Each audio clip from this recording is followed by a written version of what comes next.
Well, it's Thursday, March 5th, 2026. I'm Brittany Noble. Here's what's coming up today on The Breakdown. Two Smoothie shop employees fired after refusing to serve a customer wearing a Donald Trump sweatshirt. And the viral video now sparking a nationwide debate. In today's digital world, one misstep or delayed response can damage years of trust. We're talking about how Black entrepreneurs can protect their brand and their reputation before a crisis hits. And empowering the next generation, how one organization is helping Black and brown girls build confidence, embrace their worth, and step into their God-given potential. The breakdown starts now.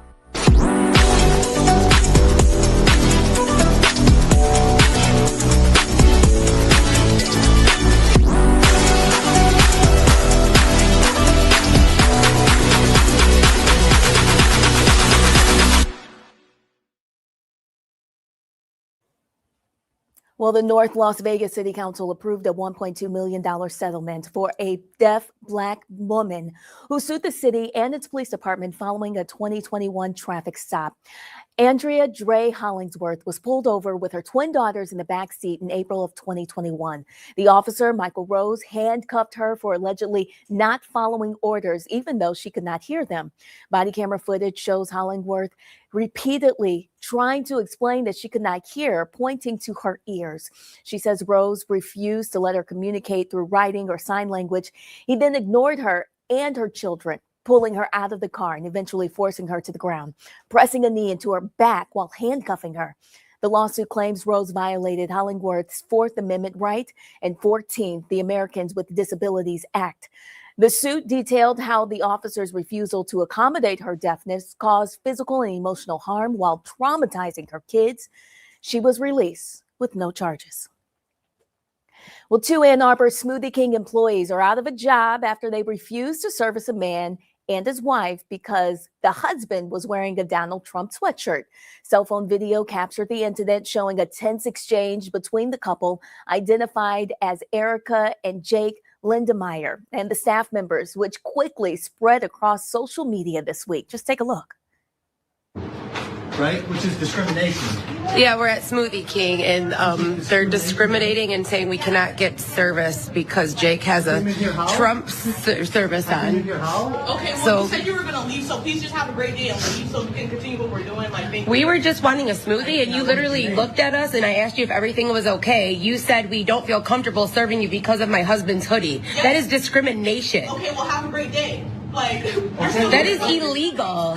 So That's illegal. I said Trump discriminates us. That has nothing to do with us wanting a smoothie. Okay, but that's who you support. That's who you love, though. You So don't, go but ahead, have a you great day. you don't own this. You don't own Smoothie King. You're gonna no longer have your job. Literally. Like, I'm confused. Hey. Is this a joke? Good luck maintaining your employment. I don't care. Have a great day. When Get your out. company is charged, yeah, you will. So literally, Jake's wearing his hoodie. They would not serve us because Jake's wearing a Trump hoodie. Talking about discrimination? Are you not embarrassed? That's embarrassing. It is embarrassing. For you. No, what's embarrassing is that we're American citizens and I wanted to get a smoothie. Because my manager was here, she said the same thing to you. That's why I'm saying what I'm saying to you, okay? But that's hey, you know that's a crime, right? It's not though. Discrimination We is a have crime. the right to refuse service here, and that's what we Not did. due to political views, though. Not due to You political asked her what was views. wrong, and she said that she was It's okay. uncomfortable, It's a right or crime. wrong? It's all right. You asked the question, and she answered. Have a great day. That's a Have a crime. great day. You know that's The a door crime. is right there. Have a great How day. embarrassing. Have a great day. Well, Smoothie King, a Texas-based company, cut ties following the incident and posted on X following an investigation into the incident. The franchise owner has taken immediate action, and the two employees involved are no longer with the business. Well, the House is set to vote on a measure today to block President Trump from taking further military action against Iran without congressional support. It comes a day after a similar effort fell short in the Senate. The war powers vote comes amid concerns that the U.S. could be engaged in another lengthy war in the Middle East. And as a CBS News poll shows, the majority of Americans disapprove of U.S. military actions against Iran. Also, 2/3 say the administration should obtain approval from Congress for further military action. In a defeat for President Donald Trump's administration, a federal judge in New York ruled Wednesday that companies that pay tariffs are due refunds. You may remember the Supreme Court struck down Trump's tariffs last month. Judge Richard Eaton of the U.S. Court of International Trade wrote that all importers of record were entitled to benefit from the Supreme Court ruling that struck down sweeping double-digit import taxes President Trump imposed last year under the 1977 International Emergency Economic Powers. The higher court found those tariffs to be unconstitutional under the Emergency Powers Law. The federal government collected more than $130 billion in the now defunct tariffs through mid-December. Now, they could be on the hook for refunds worth $175 billion. The Republican-led House Oversight Committee voted Wednesday to subpoena Attorney General Pam Bondi for testimony on the department's handling of records related to Jeffrey Epstein. The motion passed by a vote 24-19. 5 Republicans voted for it, including Nancy Mace of South Carolina, who put the motion forward. The department acknowledged that tens of thousands of Epstein files are offline as it deals with redaction and privacy issues that it hopes to have addressed by the end of the week. Bondi claims that the DOJ has released all of the Epstein files. However, Mace says they have not. The subpoena is for closed-door testimony with video that will be released to the public afterwards, but there is no date set for the testimony just yet. A group of 10 Chicagoans say they are stranded in Dubai after thousands of flights were canceled due to Iran retaliating against the U.S.-Israeli attacks. The group said they went there to celebrate a birthday, but on the last day, they scrambled to book extra nights at a hotel. They hunkered down after they heard and saw missiles right outside. Back here in the United States, Howard University is changing its game day protocol, now requiring student athletes to either stand for the national anthem or remain in the locker room. Now, this move comes after members of the women's basketball team knelt during pre-game ceremonies before a game against the United States Military Academy in December.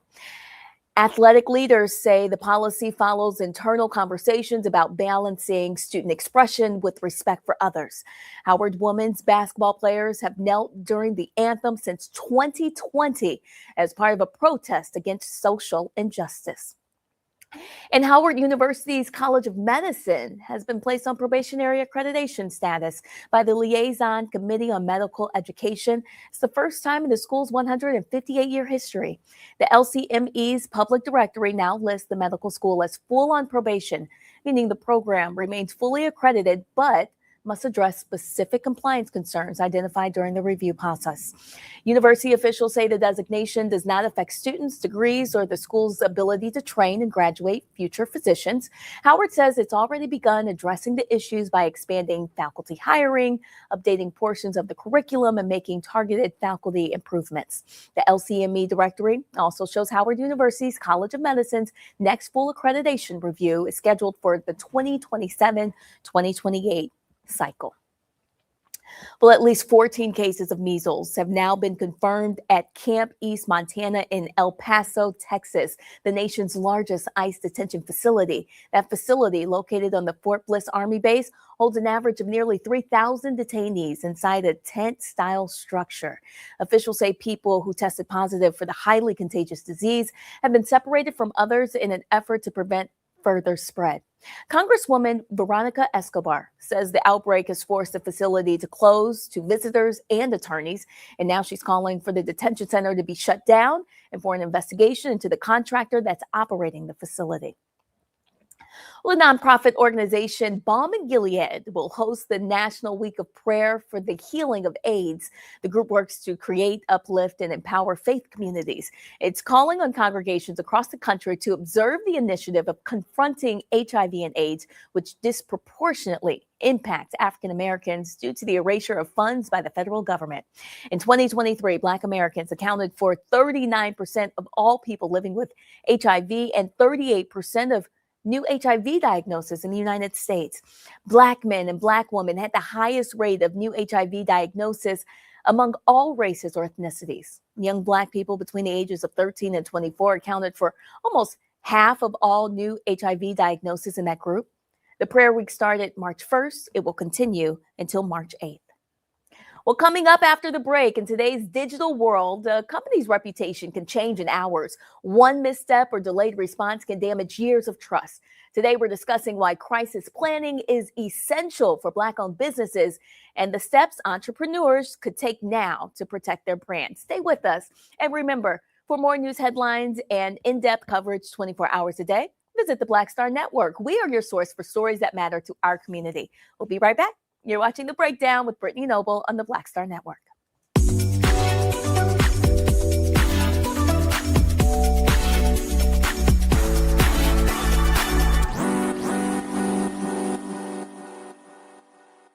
With medicine and science under attack, I want to keep you and your family informed and healthy. I'm Dr. Ebony Hilton, and I knew at the age of 8 that I wanted to be a doctor. So I studied hard and became the first African-American female anesthesiologist hired at the Medical University of South Carolina since its opening in 1824. And I always say I was made into a doctor, but I was born to be a mom. And as a new mom, wife, sister, daughter, and friend, I understand how frightening a medical crisis can be. I care for individuals on some of the worst days of their lives, and it's my mission to provide you with a safe space to gain clarity on issues affecting your mind, body, and soul. I recognize that there are health disparities, particularly as it pertains to race, and I want to help bridge the gap between you and your healthcare providers. Join me every Thursday for Second Opinion on the Black Star Network, where each week I'll invite experts from various medical fields to share the latest health news. We'll discuss topics such as the vaccine debate, mental and sexual health, medical bias, infertility, menopause, andropause, nutrition, and aging. Together with my medical colleagues, we aim to provide you with a second opinion. Don't miss it, Thursdays only on the Black Star Network.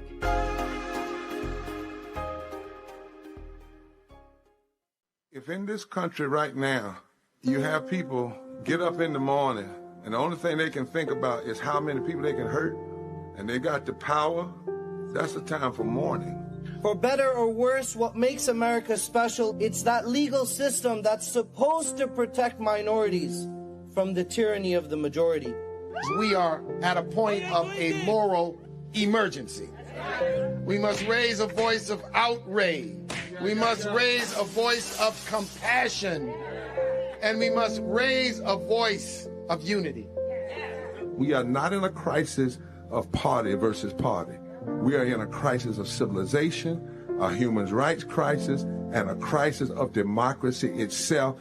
And guess what? You've been chosen to make sure that those that would destroy, those that would hate, don't have the final say, and they don't ultimately win.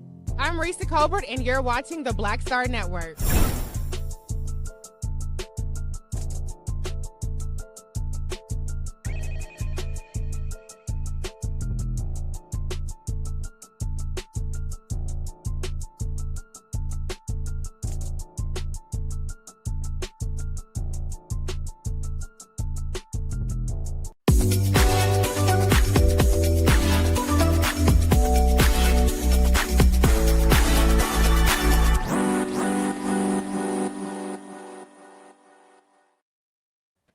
Well, today we're talking about something many businesses don't think about until it's too late: crisis planning. In today's fast-moving digital environment, a company's reputation can change in a matter of hours. One misstep, one delayed response, or even silence can damage years of hard work and trust. For many Black-owned businesses and organizations, the stakes can be even higher.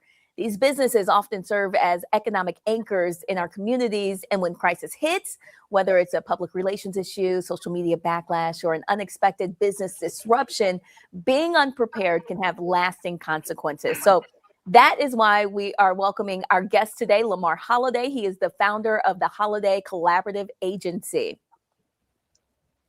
Hi, Lamar. Thanks for joining us. My pleasure, Brittany. Thank you for having me.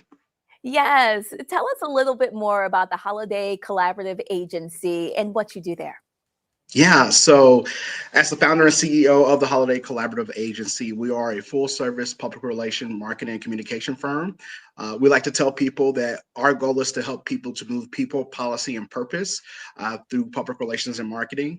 And one of those things that we do help organizations and government agencies with is that crisis communications. Now, how long have you had your small business?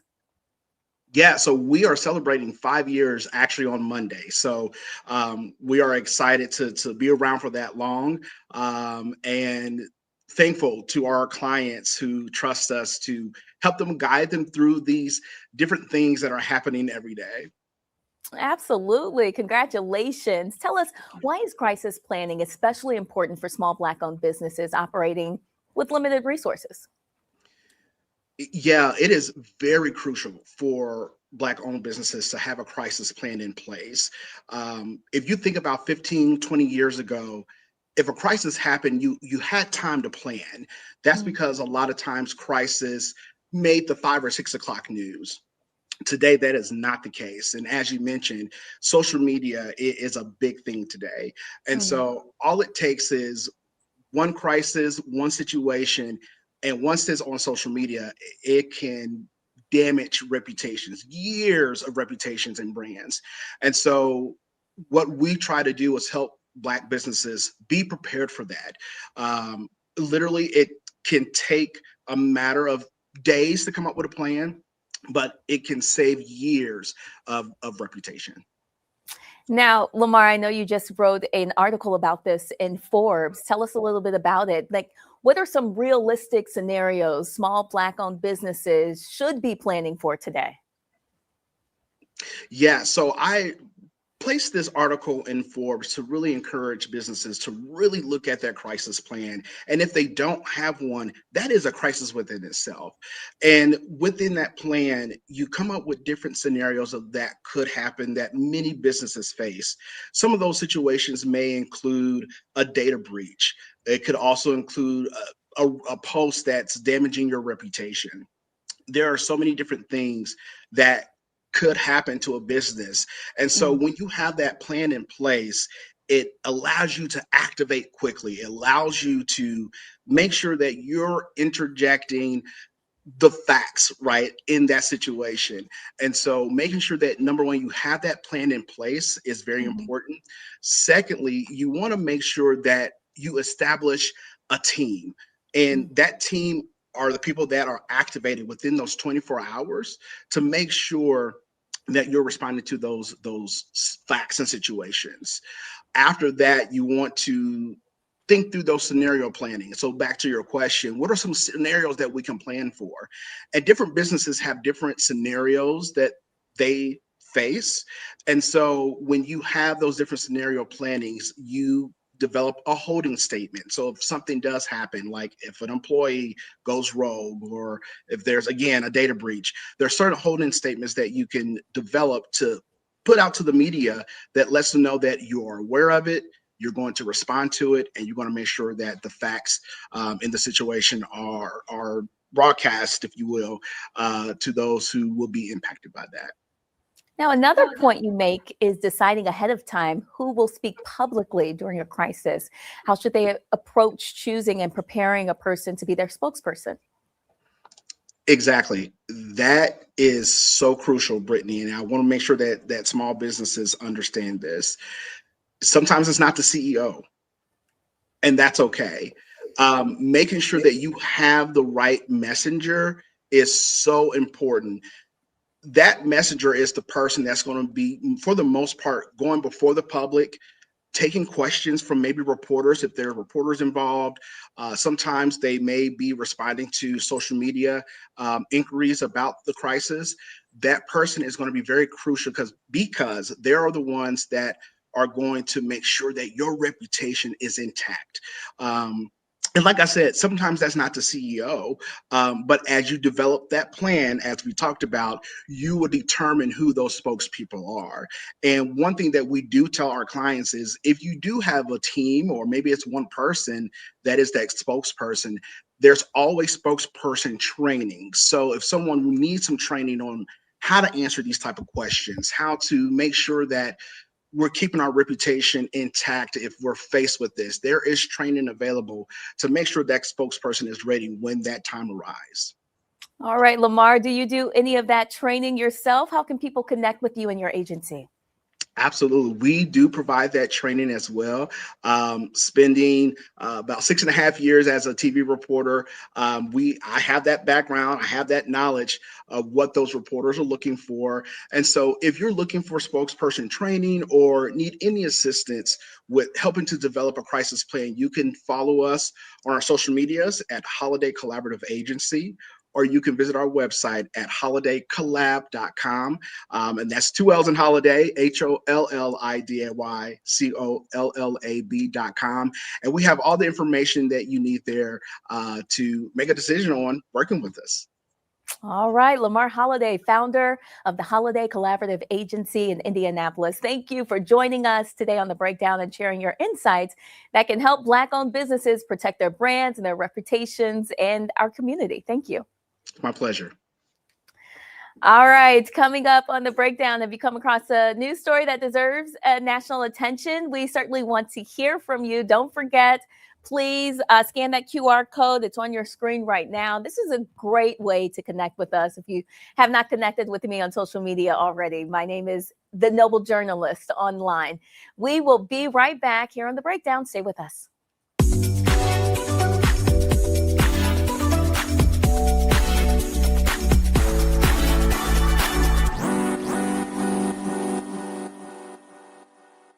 With medicine and science under attack, I want to keep you and your family informed and healthy.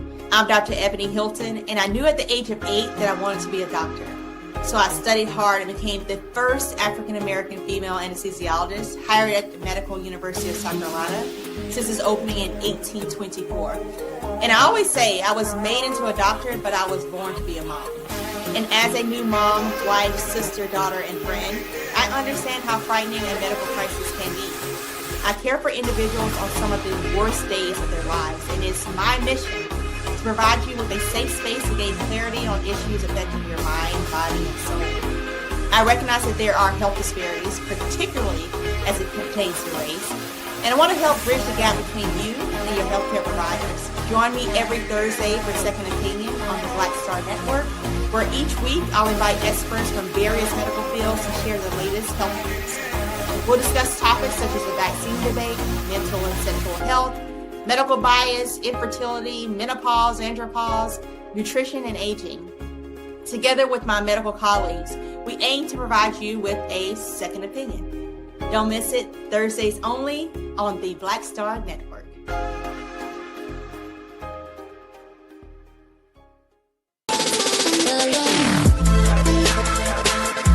Hey y'all, welcome to The Other Side of Change, only on the Black Star Network and hosted by myself, Bree Baker, and my good sis, Jamira Burley.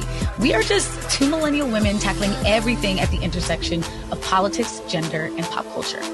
And we don't just settle for commentary. This is about solution-driven dialogue to get us to the world as it could be and not just as it is. Watch us on the Black Star Network, so tune in to The Other Side of Change.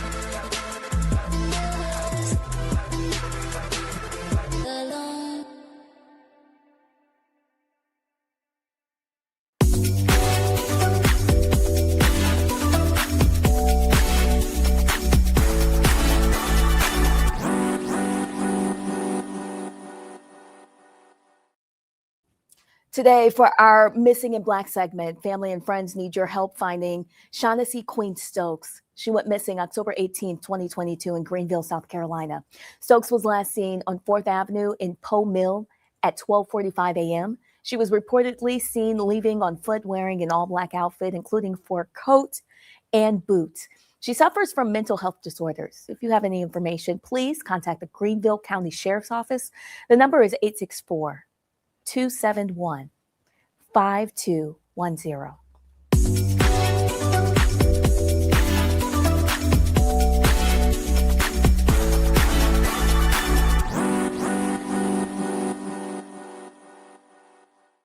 Well, in case you missed it on Roland Martin Unfiltered, Roland discusses Tennessee lawmakers proposing a bill to honor Charlie Kirk. However, Democrat Representative Justin Jones shares his views on why this measure is problematic.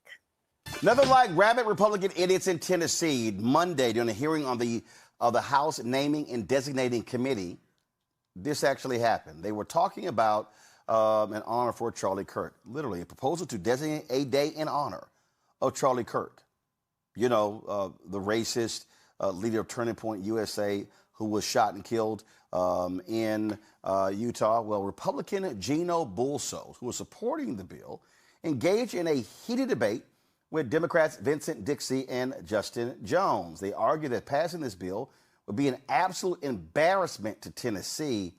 Watch this.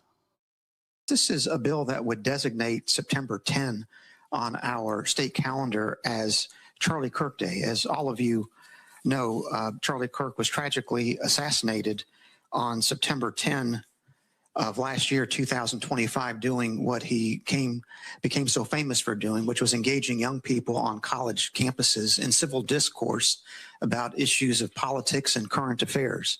He's someone who I think is a luminary, not just for young folks, but for all of us in public life. And with that, Mr. Chairman, I stand ready for questions. Members, are there any further questions for the sponsor? Mr. Dixie. Thank you. I feel that this is an opportunity for us to get this right and maybe have a conversation. This person was not a luminary. He was very divisive. And he was, if I'm not mistaken, I'm pretty sure he said that if he saw a black pilot on a plane, he would wonder if they were qualified. And I don't understand why we would be honoring a person that thought a segment of people were beneath him or not as equal. And, you know, we in this body, we get so upset when we call people white nationalists or racist, but we honor racist people and we do racist things. So I would suggest that we take this bill off notice, and I would like to motion that we send this bill to the table. So we have a motion and a second, but we also have an objection. So we will vote on the motion. A vote of aye will be to send the bill to the table. A vote of nay will be to continue with the bill here today. Clerk, would you bring up the vote?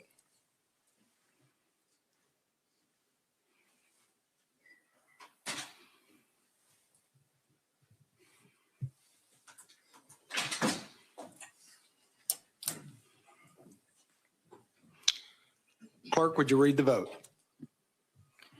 Mr. Chair, you have 3 ayes and 6 nays. Motion fails. Representative Dixie, do you have something else? All right. Thank you, Mr. Chairman. I appreciate your leniency on this as well. Yes. This is something that I can't understand why we're even contemplating this. This guy did nothing special. He was very divisive. He was a racist, and we're going to sit here and we're going to take our time to honor a racist in the state of Tennessee. We just had someone die that was a very powerful person in the state of Tennessee, in not the state of Tennessee, but in this country, Reverend Jesse Jackson. I haven't seen anybody from the other side express any remorse or condolences to the family, but we're getting here to recognize a known racist. And you should be ashamed for bringing this bill. And I would hope that you would stop and you would take this off notice immediately. This is embarrassing. And I'm also, it's almost unfathomable that plenty of the bills that we have talked about here do nothing to help people's lives, do nothing to put more food on the table, do nothing to help the unhoused, do nothing to help people get health care. But we're putting these bills here to create a divisive culture, which we should be coming together. There was nothing about this man that brought people together. And we're going to sit here and you bring a lot of bills that are controversial that I think that you should probably think about what is the purpose of us being here? It's to make Tennessee a better place. How does honoring a racist make Tennessee a better place? Thank you, Mr. Dixie, and I'll give Mr. Bulso an opportunity to reply. Thank you, Chairman Fritz, and thank you, Representative Dixie, for your comments. I mean, I'll simply point out that I think Charlie Kirk is someone who is the opposite of what I would consider to be a divisive figure, because he was someone who encouraged robust civil debate among those who had contrary opinions. And I certainly would disagree with the characterization of Charlie Kirk as a racist, because one thing that you always saw with Charlie Kirk, especially when he was engaged with young people in debates, is to avoid personalities, to avoid personal attacks, to avoid ad hominem attacks, not to debate personalities, but rather to debate ideas. And he was obviously someone who, I think politically speaking, was on the conservative side of the ledger, and he was very powerful in articulating and defending and supporting conservative values and ideas. But that, to me, is the kind of example we'd want to hold up to our young people. A young man who gave his life for his country and who didn't back down from any type of debate, but was able to do it in a constructive, civil manner, which is, I think, an example to all of us. Thank you, Chairman Bulso. Representative Jones, you're next. Thank you, Representative Fritz. Honestly, just deeply disturbed by this resolution. If I read it correctly, it says that whereas God did send Charlie, who became the preeminent voice of a generation, inspiring millions of young Americans to engage in civic discourse and reclaim the foundational values of faith, liberty, limited government, and individual responsibility. And I have this because I'm trying to figure out where in this bill it makes sense. It takes a certain amount of theological gymnastics to claim that this man was a representation of Christian faith. And if you don't mind, Representative Bulls, I'm going to read a few statements. And if you could just say yes or no if you believe this represents the Christian faith and something that we should commend as a state. This is from Charlie Kirk. Kirk claimed that passing the Civil Rights Act of 1964 was a huge mistake and that has now become an anti-white weapon. Do you believe that this represents our faith or something we should commend in the state of Tennessee? Chairman Bulso, would you like to respond? Thank you, Chairman Fritz. I'll wait till the representative finishes his litany of questions, and I'll respond to them all at the same time. Thank you, Chairman. Thank you. I'll continue. On January 3rd, 2024, in an episode of his show, Charlie Kirk continued his incessant verbal assaults on women of color, saying, quote, "If I'm dealing with somebody in customer service who's a moronic Black woman, I wonder is she there because of her excellence or is she there because of affirmative action?" Do you believe that's a representation of our faith? During an April 5th, 2023 appearance at the Salt Lake City campus of Awakened Church, Charlie Kirk said, quote, "It's worth it to have a cost of, unfortunately, some gun deaths every single year so that we can have the Second Amendment to protect our other God-given rights. That is the prudent deal." Do you believe that is the representation of a faith that teaches us, blessed are the peacemakers, for they should be called the children of God? I'll continue. Charlie Kirk decried what he described as the myth of Martin Luther King Jr., calling him an, quote, awful and, quote, not a good person. Another time declaring him a, quote, serial adulterer, an alleged rapist, a reparations proponent, and a race Marxist. Do you believe that's a representation of our faith and something we should commend in the state of Tennessee? Finally, in a 2024 episode of his show, Kirk quoted a Leviticus passage calling for gay people to be stoned to death, referring to it as God's perfect law, and called for a Nuremberg-style trial for every gender-affirming clinic doctor. Do you believe that's a representation of Christian faith in which Jesus said, "You who are without sin cast the first stone"? Do you believe that's a representation of something we should commend in the state? I think what we're doing here is theological malpractice. It's immoral, and it's a disgrace at the highest level of our state government. It is unfortunate that Charlie Kirk was killed. I'm someone who will continue to advocate against gun violence against all people. But what we cannot do is try and make him into some type of Christian martyr when his life went counter to everything that our faith and our state should stand for. He is one of the most despicable humans to grace this nation. And of all the people we can commend with a day in Tennessee, he Representative Jones, if I could please, much leeway, because I believe in civil debate here. But let's cut short on demeaning. There are family members perhaps that listen to this, so exercise some Christian compassion, please. Get your point across without being so detrimental toward a deceased person, I would ask. I hear you, Mr. Chair, and I just ask that we have that same type of standard for Charlie Kirk, who, when after a school shooting happened, he said, well, that's the cost of the Second Amendment, who denigrated a dead man named Martin Luther King Jr. and called him a serial adulterer and attacked him, even though he was someone who was dead. If we're going to set that standard for members of this committee and saying that we have to honor Charlie Kirk, let's set the same standard for the way that he lived his life, which was denigrating people and beating down on people and not representing our faith. And of course, the committee passed it, and it's going to move on. It's such a joke, Rebecca, how these white nationalists want to turn Charlie Kirk into this martyr. And, oh, he engaged in civil debate with college students. I mean, cut the crap. He was a 30-something-year-old man arguing with 18 and 19-year-old kids. That takes a lot of guts. That's a profile in courage. I mean, they might want to tap in Candace Owens. She's right up the street in Nashville and see what she thinks about this. She would probably ask that committee if they would do an investigation on who killed Charlie Kirk. At least that's been, her focus over the last few months with her and the Scooby-Doo mystery machine that she's been working on. So, I appreciate Representative Justin Jones because I thought he had very thoughtful questions. I understand the passion of Representative Dixie, but when you are going back and forth with people who support white supremacists, white Christian nationalism, just saying, oh, this is bad, this is a racist, they don't care. That's the point. They know they're racist. They just don't want you to call it out and say that they're racist.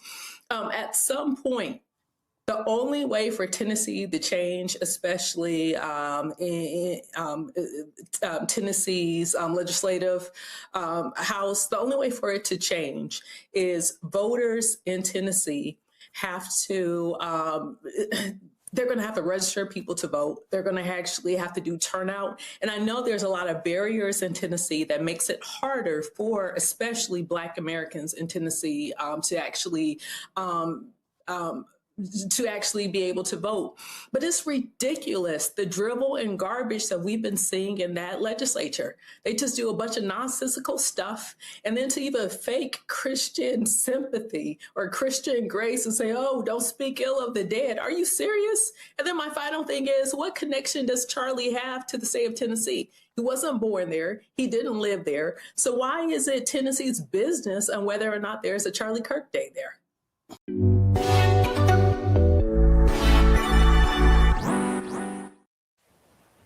Well, coming up tonight on Roland Martin Unfiltered, Roland Martin is live from Chicago tonight ahead of the homegoing celebration for Reverend Jesse Jackson Sr. Please be sure to watch the Black Star Network for full coverage of the Jesse Jackson Sr. funeral. Well, coming up here on The Breakdown, an organization is aiming to build young Black girls up through a program working to instill confidence, identity, and self-love. The group's organizers tell us what they're doing to empower them. After the break, stay with us. And remember, your support is critical to the work we do here at the Black Star Network. You can support us via Cash App using the Stripe code. There it is in the bottom left-hand corner. Also, help us out with credit cards. Please use the same thing. PayPal's are Martin Unfiltered. Venmo's RM Unfiltered. Zelle at RolandSMartin.com. Rolling at RolandMartinUnfiltered.com. If you're old school, you can use checks or money orders, all payable to Roland Martin Unfiltered.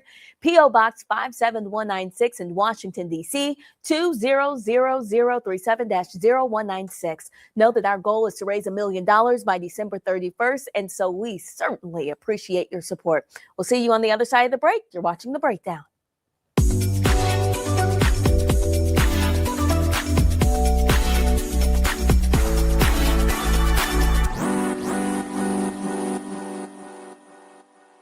They said the quiet part out loud.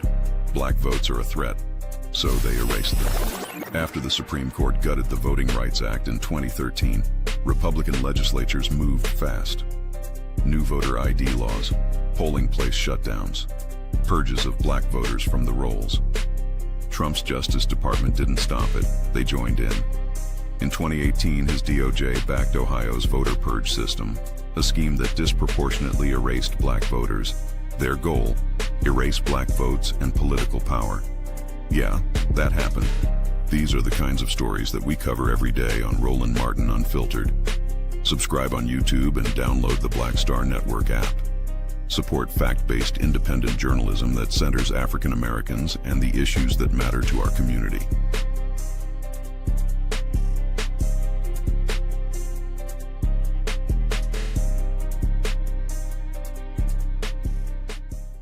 If in this country right now, you have people get up in the morning and the only thing they can think about is how many people they can hurt, and they got the power.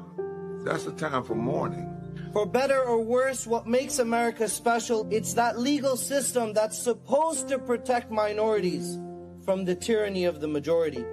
We are at a point of a moral emergency.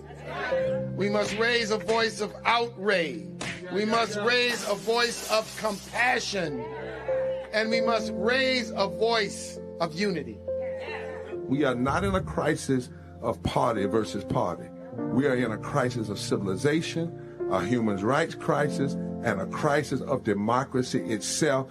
And guess what? You've been chosen to make sure that those that would destroy, those that would hate, don't have the final say, and they don't ultimately win. What's happening? This is your man, Motown recording artist Kim. You are watching the Black Star Network.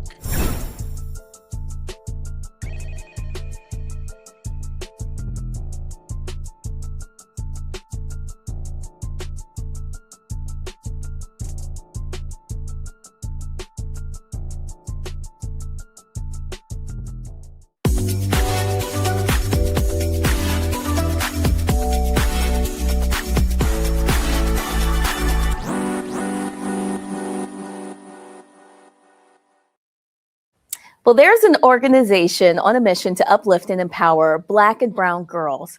I Am More Foundation is committed to inspiring young girls and women to embrace their worth, grow in confidence, and realize their God-given potential no matter their circumstances. Here to talk about the group is the founder and executive director, Talicia Stein, and the co-director, Yasmin Carruthers. Ladies, welcome to The Breakdown. Hello, how are you? Oh, I am doing well. Hello. Thanks for being here. Talicia, we'll begin with you. What inspired you to begin this organization? Oh man, it is from being introduced to so many women.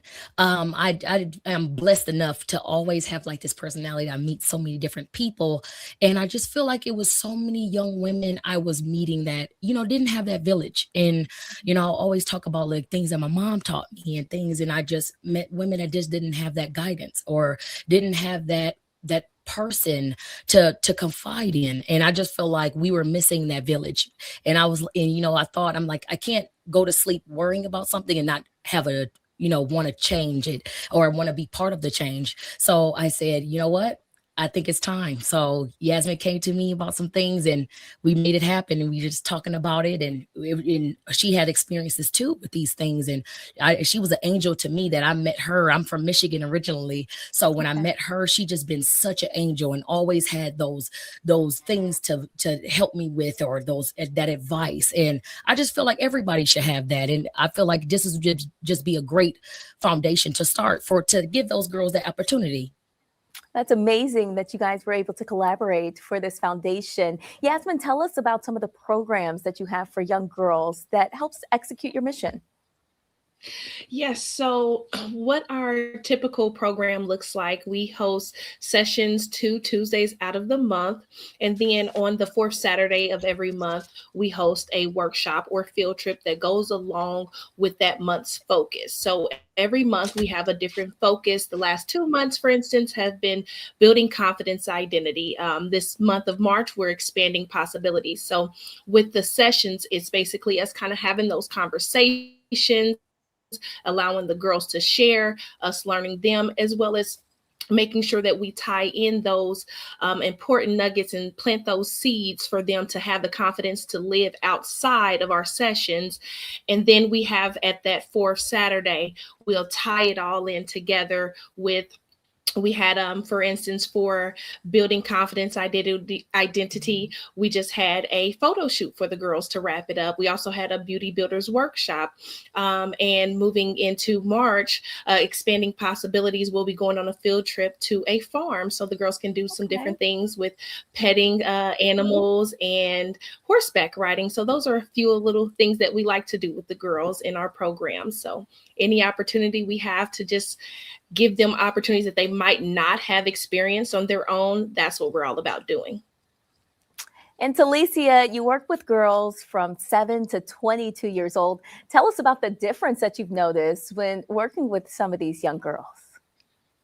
The main thing I feel like I've noticed is the confidence. And that's why we wanted to have the confidence segment 2 months, because I feel like a lot of young women and young girls are missing that. So I do the 7 to 12 conversation. Our girls right there. I'm so proud. And Yasmin do the older girls 13 to 22. And it's just, just making it simple enough that the younger ones can understand, but then taking it to the next step for those older ones and just setting that example. So I just feel like I'm seeing so many more heads held high. I'm seeing more confidence, that bonding, and I can just tell and see that village. It's amazing, from the laughs to the love when girls are expressing and they're having those emotional barriers of maybe they didn't get to express that before to someone, and they have those emotional moments, and it's just us being there for them. And that's the most amazing part, of just seeing them open up and just seeing them just be them. And it's amazing to watch. Yasmin, tell us what's next on the horizon for the I Am More Foundation. We have dreams of hopefully being a household name. We would love to go into the schools, to be able to have this as an option for an after-school program. The sky is the limit. Wherever God takes us, we don't want to have any type of boundaries. But we have in the works currently, we are trying to partner to expand to Cincinnati, Ohio. Nice. So we're just going to try to take it as far as we can go that God takes us. All right. Talicia, how can people get connected, support you, be a part of your program? Yes, we have a website, which is iammore.org. And also we have Instagram, which is iammore_ foundation. On all platforms you'll be able to find us. Also on our website you'll be able to donate off of Zephy if you would like, or we do accept other forms of payment, but definitely we have a registration form on there and everything. You could go on there, just look on all the different categories we have, and we have our schedule and our calendar as well that they can check out. But please go on there, register. It's free, so please, we can't wait to invite you to our village. Well, Talicia and Yasmin from the I Am More Foundation, thank you so much for joining us on The Breakdown today. Thank you. We're so happy that you have us. I'm Thank so you for excited. having us. Absolutely. It was my pleasure. Thank you. All right, coming up next on The Breakdown, do you have an idea to do some tech-savvy stuff like create an app, but you don't have the experience? Don't worry. Our next guest says you don't need the tech skills. She breaks it down for us next on The Breakdown. And if you know someone in our community who deserves the Noble Spotlight, please let us know your noble thoughts. Again, there's that QR code that's on the screen right now. That is the best way that you can connect with us. Let us know what's happening in your neighborhood, your story ideas, anything that you would like us to talk about, maybe for a potential segment. Scan that QR code. Let us know this show is for you. We'll be right back. You're watching The Breakdown.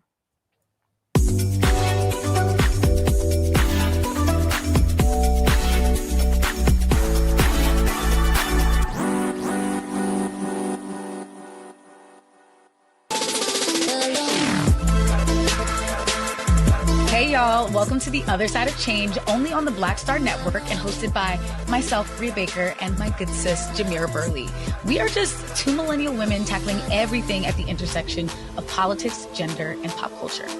And we don't just settle for commentary. This is about solution-driven dialogue to get us to the world as it could be and not just as it is. Watch us on the Black Star Network, so tune in to The Other Side of Change.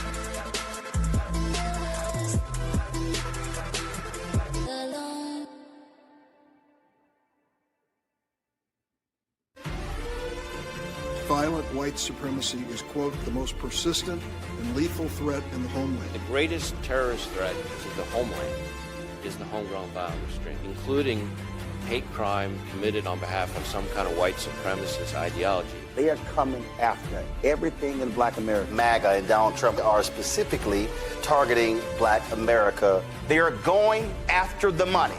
Attack Black Lives Matter. Attack critical race theory, attack woke, DEI. MAGA wants to defund Black America. This is a perfect example of their desire to completely degrade and de-emphasize Black people.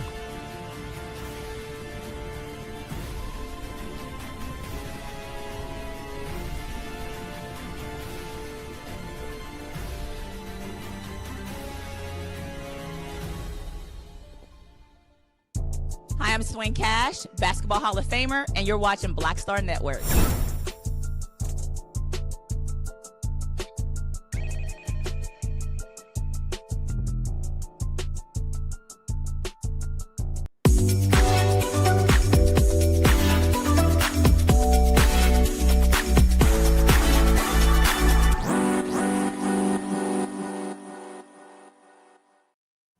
Well, for our culture segment, we've all been in that season of having an overflow of ideas, but maybe not the experiences or the skills or even the tools to bring it all together.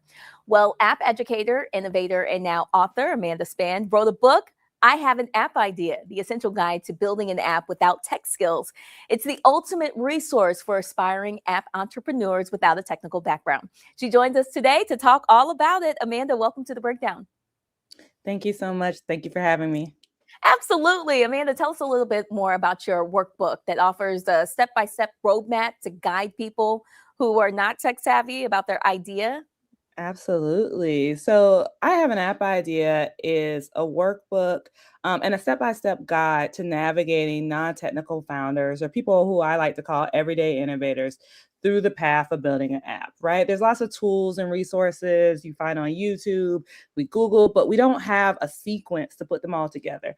I Have an App Idea solves for that. And so it helps people who have domain expertise, people like teachers, nonprofit leaders, insurance agents, doctors, lawyers, and gives them a pathway to producing a product. So it teaches them first how to build a business around their idea, then how to design that idea for their target audience, then how to pick the best development path for them, whether that's vibe coding or using AI or working in a more traditional manner, like working with a developer, and then how to get that app out to the world, how to deploy it, and then manage, maintain, and market your investment so that the right people find it, and you ultimately profit. Amanda, what inspired you to help people reach their app goal despite not having the necessary background to do it? Well, it was a series of experiences. So I've been working in the economic development space for over 15 years now. And that work involves doing tech-based economic development. And so what I like to say is that I go to cities and towns, in particular rural and remote regions, and I teach people in towns and municipalities how to build their own version of Silicon Valley, right? And while I was doing this work, I was noticing there was a ton of people with great ideas and great businesses, but they could not grow and scale those businesses because they didn't understand tech. Simultaneously, I was in the founder seat myself, and I had more experience in tech than most people, but I struggled to build my first app. My first app took me about 1.5 years and cost me around $40,000. But after I built this framework, my next app only took me around 2 months. And so, you know, the average non-technical founder loses as much as $50,000 when trying to build an app, and they spend about 2 years trying to do it. And so in our community in particular, we don't always have that money, and we certainly don't have that time to waste. It wasn't until I started getting letters from incarcerated people who said, hey, Amanda, I too have an app idea. I realized this is a bigger problem than, we know, like, everyday innovators don't have the access, but there's a lot of people who, if I would have provided them with this information sooner, I might have been able to change the trajectory of their lives. And so, this is just a pathway for us to participate in innovation and meet people where they are. There's so much talk about coding and STEM, and I think that's wonderful and great, and that all has a part in this, but we want to ensure that that person who's been working on that job for 20 years and understands the problems intimately is able to participate in the innovation economy as well. That's good, Amanda. Tell us a little bit more about the apps that you've been able to create. For sure. So one of the most popular apps we have is called Tip Off. It's the word guessing game for the culture. I'm sure you guys have all played Taboo before. It is a version of Taboo focused on Black culture. We have HBCU packs. We have cities like Atlanta and Chicago, Detroit, places that we like to call home. Nice. And so you could play, solo, or you could play with your peers from different locations around the world. I also had an app called Culture Crush that we just sunsetted, but it was very popular with Afro-Brazilians. It was at one point the #1 dating app for Afro-Brazilians. And so that was a really exciting experience to see something that we built initially for kind of Black culture, but seeing, Black people in the diaspora embrace this and realize that this could be a really amazing tool for them. That's fantastic. Tell us about some of the costly mistakes that people make when building products, apps. Oh gosh, where to start with that? One, I think there's a fallacy in that building apps have to be expensive. I've built apps for as little as $300. And with vibe coding, which is the process of creating apps with AI and writing prompts and to create software, it is more affordable and accessible than ever to build apps. However, you still need a framework. I think it's the equivalent of like almost like having a toolbox, right?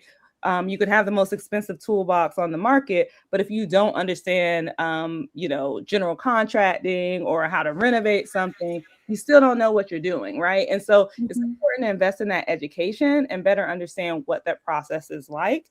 So one, I think people think that it has to be expensive. Two, I think that people think that just because they turn over a project to a developer or to a tool, that will handle it. You are still the entrepreneur. You are still at the helm of this project, and you need to be in control of what happens next, right? And so it's very important that you educate yourself and that you understand at every step of this process what you should anticipate and how you should be preparing yourself as a founder so that you can get the best output from that product. All right, Amanda, tell us, how could we get your book? Absolutely. So you can find the book everywhere online where books are sold: Amazon, Barnes & Noble, Books A Million, Bookshop. You can find me at Instagram, The Amanda Span, or on LinkedIn, Amanda Span. I'm happy to educate the next generation of app founders, and hopefully you'll join us, Brittany. That's right. Hopefully. All right. So I have an app idea. Pick up that book. It's by Amanda Span. And Amanda, we just want to thank you so much for sharing your knowledge with us here on The Breakdown. For sure. Thank you so much for having me. Absolutely, Amanda. All right, folks, if you want to represent the Black Star Network beyond the screen, head to shopblackstarnetwork.com, where you can find your official Black Star Network swag. And it doesn't stop there. When you shop blackstarnetwork.com, also supporting a growing collection of Black-owned businesses, all featured on the site. So let's keep our money circulating in our community by shopping blackstarnetwork.com. That's going to do it for us today on The Breakdown. Thank you for spending part of your day with us, and be sure to keep the conversation going online. We also want to hear from you. Don't forget, send us your questions, your story ideas. Let us know what's happening in your community. And don't forget, we have special coverage here on the Black Star Network that is in Chicago, where we hope that you will join us. Roland Martin Unfiltered will be streaming live from there tonight. Roland's live in Chicago for the homegoing celebration of Reverend Jesse Jackson Sr. So tomorrow, there will not be a breakdown show. That's because we will be honoring the life of Reverend Jesse Jackson Sr. with our special coverage. So be sure to stay connected to the Black Star Network for full coverage of Reverend Jesse Jackson Sr.'s funeral. That'll do it for us today on The Breakdown. Thanks for joining us. We'll see you again on Monday.